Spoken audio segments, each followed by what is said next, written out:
Vamos de ver este reporte de mi compañero Amílcar Salazar de lo que pasó esta mañana con la Secretaría de Gobernación. Quisiera que empezáramos a platicar acerca de cuál es la deuda del Estado mexicano con los defensores de los derechos humanos y también con los periodistas. Olga. Muchísimas gracias. Bueno, sí, efectivamente, esta mañana se presentó esta publicación y le pusimos la deuda del Estado mexicano. Es nuestro tercer informe de un colectivo de alrededor de 20 organizaciones nacionales e internacionales.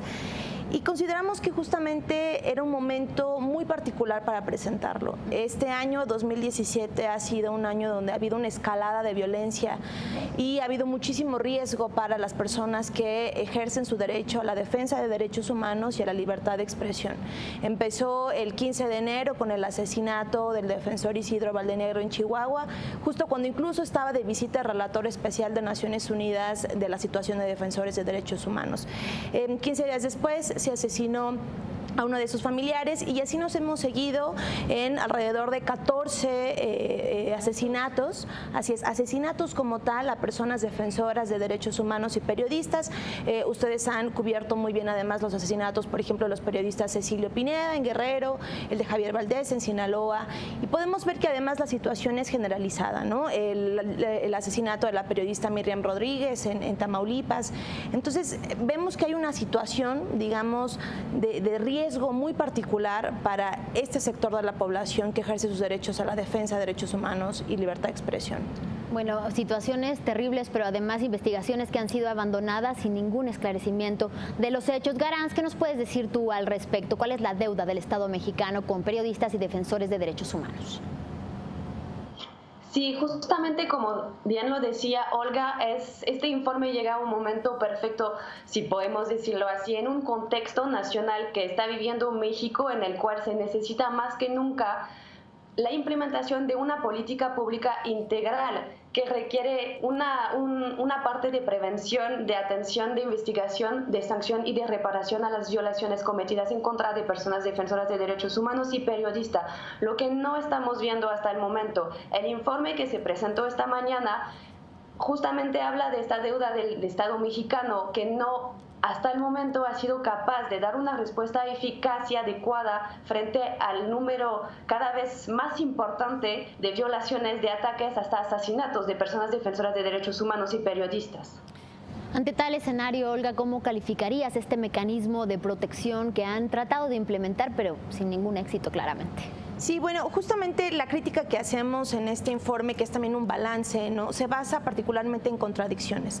Contradicciones que son agresiones a personas defensoras y periodistas o versus o en lugar de, por ejemplo, acciones de protección efectivas, ¿no?, con medidas proporcionales, con medidas adecuadas, ¿no?, porque lo que estamos viendo y el diagnóstico también es que de pronto se meten como en un solo costal todo el tipo de medidas, por ejemplo, a personas defensoras y periodistas, como si no hubiera, digamos, una gama de tipos de agresiones y de medidas que requiere particularmente cada defensor o defensora, como lo es una mujer defensora, un periodista que cubre cierto tipo, por ejemplo, de temas, ¿no?, una comunidad indígena. Entonces, hoy lo que creemos es que podemos tener incluso el mejor mecanismo de protección de defensoras y defensores y periodistas, pero si no tenemos realmente mecanismos que investiguen esas agresiones y, por supuesto, esos asesinatos, no va a importar que tengamos el mejor mecanismo. Se tienen que investigar y tiene que haber acciones realmente contundentes para el combate a la impunidad de estos asesinatos.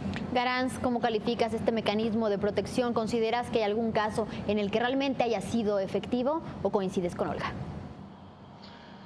Comparto totalmente la visión que nos acaba de dar Olga. Las medidas que está dando el mecanismo no responden a las necesidades de los defensores en muchísimos casos.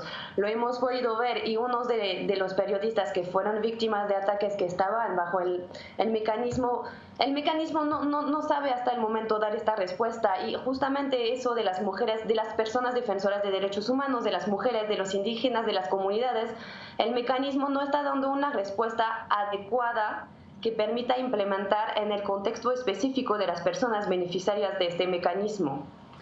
¿Cuál sería entonces para las dos un mecanismo que realmente sea efectivo? ¿De qué elementos debería de contar para que hablemos de un mecanismo de protección integral y que además se adecue a cada caso, tanto de defensores de derechos humanos como de periodistas, dependiendo de los temas, dependiendo del género, dependiendo de la zona del país en el que se encuentre? Bueno, un mecanismo como parte de una política integral, no solamente un mecanismo aislado, sino una política integral que realmente previene, ¿no? Agresiones en contra de personas defensoras y periodistas. ¿Y cómo prevenir? No solamente con estas medidas que tienen que ser proporcionales, que tienen que ser adecuadas, que tienen que ser contextualizadas, ¿no? Justamente en una situación grave de derechos humanos que se está viendo en el país, pero particularmente para prevenir se tiene que investigar. Y para investigar se necesitan un rediseño incluso institucional de muchas de las instancias que no están haciendo su trabajo, que es procurar justicia o incluso también administrarla, ¿no? Va desde una fiscalía que sirva, que son parte de, digamos, ya una discusión mucho más amplia con una persona fiscal y titular de la fiscalía designada de manera y que puede ejercer sus funciones de manera independiente e imparcial. Y también, como lo han solicitado muchos, y particularmente en el gremio periodista y también las organizaciones de la sociedad civil, hemos estado solicitando en estos últimos meses el establecimiento de un mecanismo internacional contra la impunidad.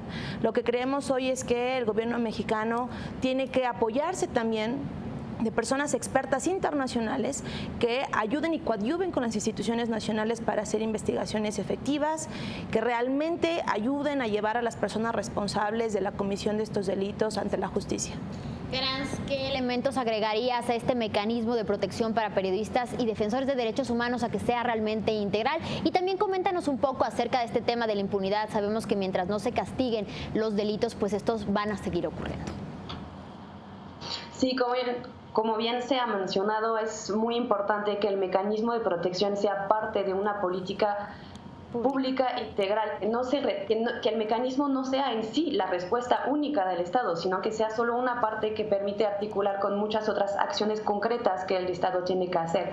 Uno de los problemas que fue diagnosticado muy bien en el informe es la falta de coordinación y de cooperación con todas las entidades federativas y a todos los niveles, lo que no se está aplicando hasta el momento. Si bien existe este mecanismo a nivel federal, es muy complicado bajar al nivel de los estados las medidas y velar para que se implementen, en fin. Y eso tiene un impacto directo sobre la falta de investigación, el aumento de la impunidad que se está viviendo en México, específicamente en los casos de violaciones a derechos humanos de personas defensoras de derechos humanos y periodistas. El papel que tiene que tener el mecanismo en una política pública integral de protección y promoción de la labor de las personas defensoras de derechos humanos y de periodistas debe permitir por una parte de garantizar la vida y la integridad de estas personas, pero permitirles de poder realizar su labor sin tener riesgo de vida o muerte. Bien, les agradezco muchísimo a Olga y a Granz por estar con nosotros. Esperemos que realmente el gobierno pueda implementar medidas efectivas, que se pueda tomar en cuenta la necesidad de una estrategia integral y también de que la impunidad no puede seguir ocurriendo en nuestro país para que esta situación cambie. Muy buenas noches y muchas gracias a las dos. Buenas noches, muchas gracias. Buenas noches. Buenas noches. Y sobre el tráiler